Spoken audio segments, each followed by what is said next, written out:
أعوذ بالله من الشيطان الرجيم. بسم الله الرحمن الرحيم. والفجر وليال عشر والشفع والوتر والليل إذا يسر هل في ذلك قسم لذي حجر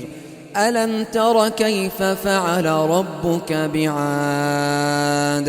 إرم ذات العماد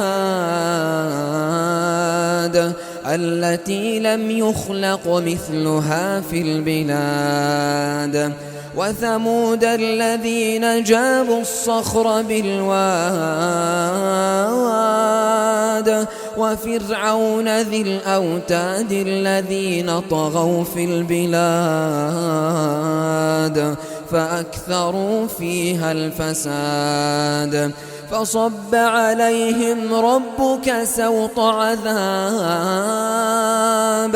إن ربك لبالمرصاد فأما الإنسان إذا ما ابتلاه ربه فأكرمه ونعمه فيقول ربي أكرمن وأما إذا ما ابتلاه فقدر عليه رزقه فيقول ربي أهانن كلا بل لا تكرمون اليتيم ولا تحاضون على طعام المسكين وتأكلون التراث أكلا لما وتحبون المال حبا جما كلا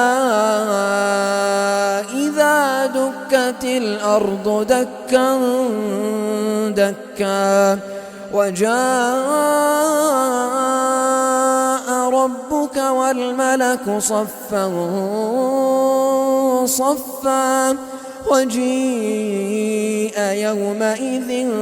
بجهنم يومئذ يتذكر الإنسان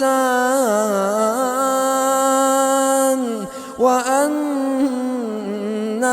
له الذكرى يقول يا ليتني قدمت لحياتي فيومئذ لا يعذب عذابه أحد ولا يوثق وثاقه أحد يا أيتها النفس المطمئنة ارجعي إلى ربك راضية مرضية فادخلي في عبادي وادخلي جنتي.